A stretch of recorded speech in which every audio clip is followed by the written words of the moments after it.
Deuteronomy 32. Give ear, O heavens, and I will speak, and let the earth hear the words of my mouth.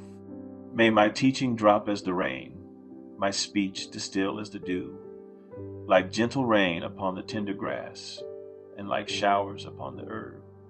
For I will proclaim the name of the Lord, ascribe greatness to our God. The rock, his work is perfect, for all his ways are justice.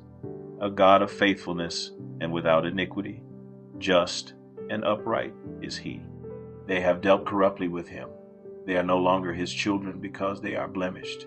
They are a crooked and twisted generation. Do you thus repay the Lord, you foolish and senseless people? Is not he your father, who created you, who made you and established you? Remember the days of old.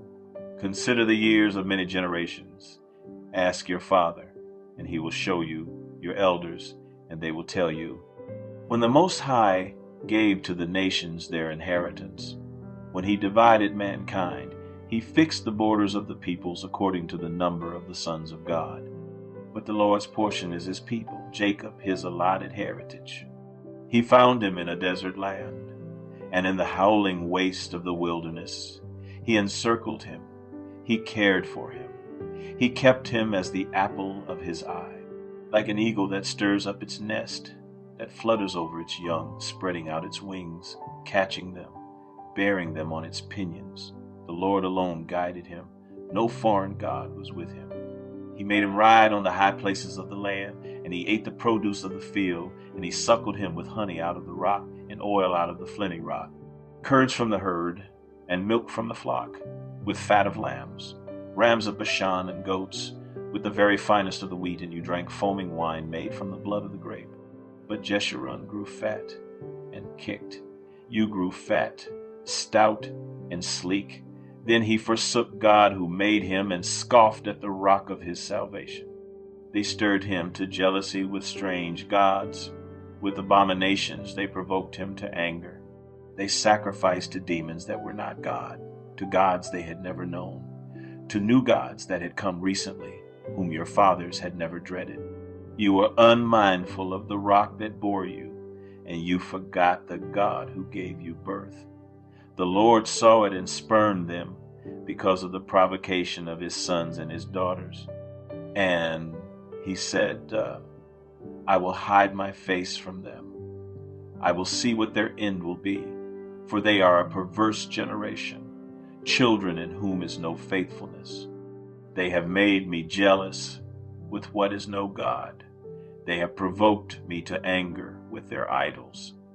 So I will make them jealous with those who are no people. I will provoke them to anger with a foolish nation. For a fire is kindled by my anger, and it burns to the depths of Sheol, devours the earth and its increase, and sets on fire the foundations of the mountains. And I will heap disasters upon them. I will spend my arrows on them. They shall be wasted with hunger, and devoured by plague and poisonous pestilence. I will send the teeth of beasts against them, with the venom of things that crawl in the dust. Outdoors the sword shall bereave, and indoors terror, for young man and woman alike, the nursing child with the man of gray hairs. I would have said, I will cut them to pieces.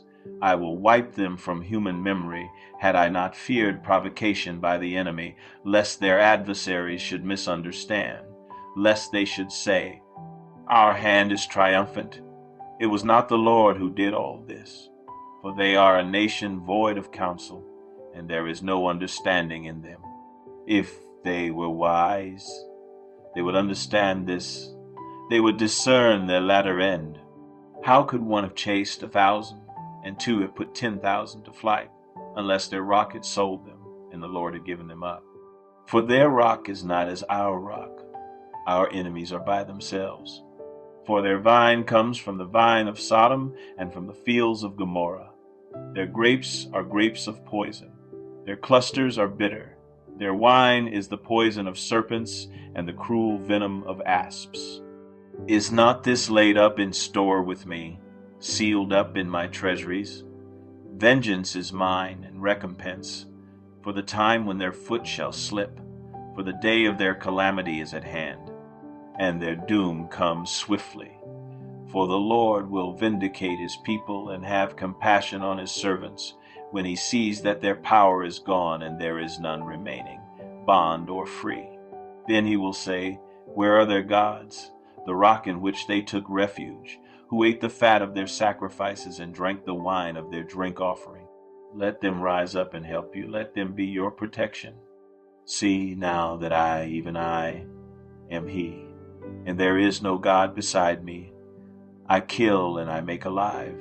I wound and I heal, and there is none that can deliver out of my hand. For I lift up my hand to heaven and swear, as I live forever, if I sharpen my flashing sword and my hand takes hold on judgment, I will take vengeance on my adversaries and will repay those who hate me. I will make my arrows drunk with blood, and my sword shall devour flesh with the blood of the slain and the captives from the long-haired heads of the enemy. Rejoice with him, O heavens. Bow down to him, all gods, for he avenges the blood of his children and takes vengeance on his adversaries. He repays those who hate him and cleanses his people's land. Moses came and recited all the words of this song in the hearing of the people, he and Joshua the son of Nun.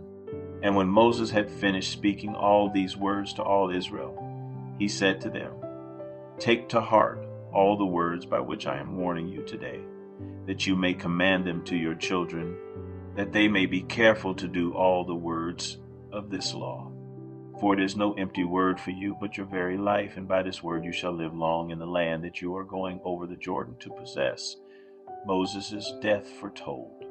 That very day the Lord spoke to Moses, go up this mountain of the Abarim, Mount Nebo, which is in the land of Moab, opposite Jericho, and view the land of Canaan, which I am giving to the people of Israel for a possession.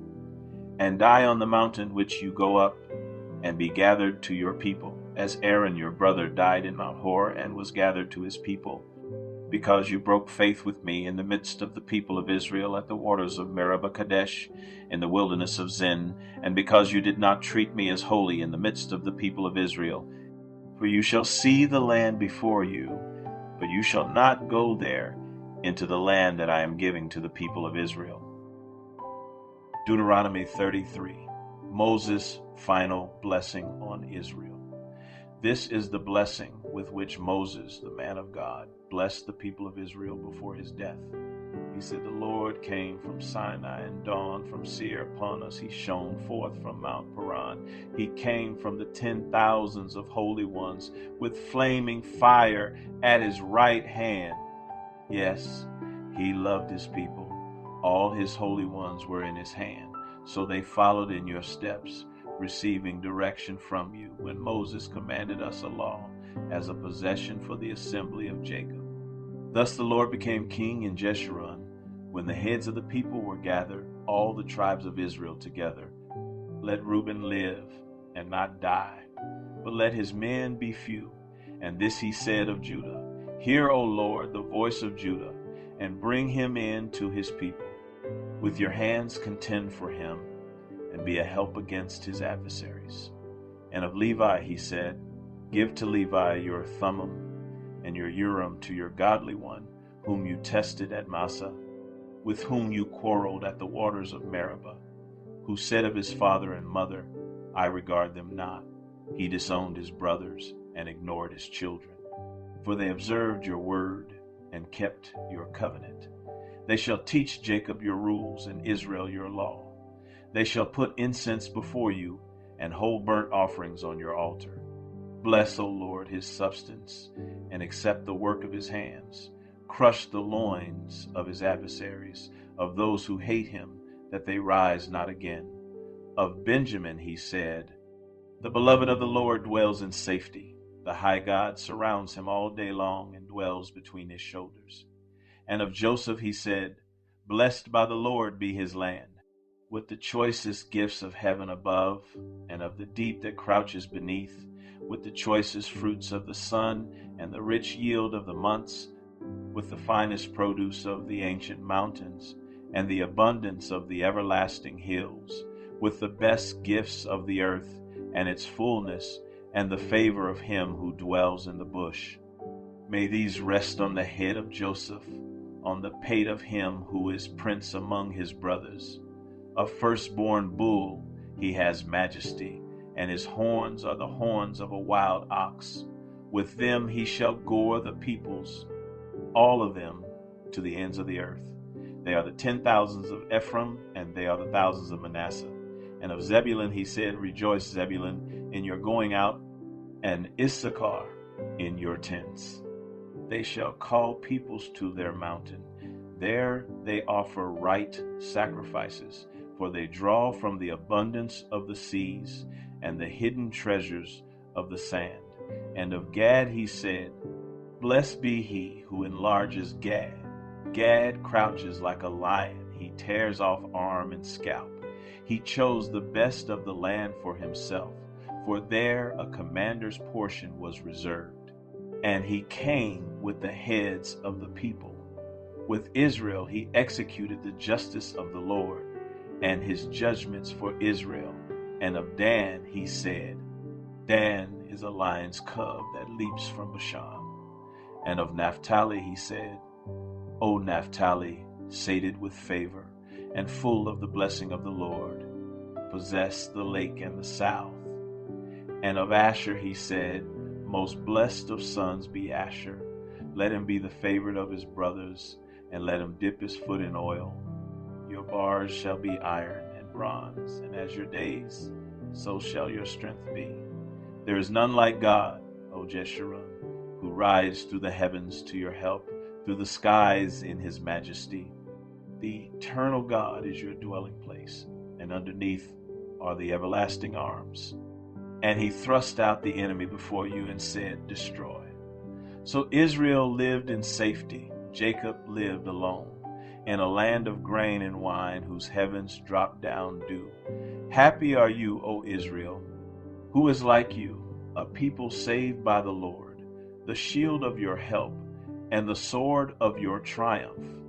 Your enemies shall come fawning to you, and you shall tread upon their backs. Deuteronomy 34. The death of Moses. Then Moses went up from the plains of Moab to Mount Nebo, to the top of Pisgah, which is opposite Jericho. And the Lord showed him all the land, Gilead as far as Dan, all Naphtali, the land of Ephraim and Manasseh, all the land of Judah as far as the western sea, the Negev, and the plain that is the valley of Jericho, the city of palm trees, as far as Zoar. And the Lord said to him, This is the land of which I swore to Abraham, to Isaac, and to Jacob. I will give it to your offspring. I have let you see it with your eyes, but you shall not go over there. So Moses, the servant of the Lord, died there in the land of Moab, according to the word of the Lord, and he buried him in the valley in the land of Moab, opposite Beth Peor. But no one knows the place of his burial to this day. Moses was 120 years old when he died. His eye was undimmed, and his vigor unabated. And the people of Israel wept for Moses in the plains of Moab 30 days. Then the days of weeping and mourning for Moses were ended. And Joshua the son of Nun was full of the spirit of wisdom, for Moses had laid his hands on him. So the people of Israel obeyed him, and did as the Lord had commanded Moses. And there has not arisen a prophet since in Israel like Moses, whom the Lord knew face to face, none like him, for all the signs and the wonders that the Lord sent him to do in the land of Egypt, to Pharaoh, and to all his servants, and to all his land, and for all the mighty power, and all the great deeds of terror that Moses did in the sight of all Israel.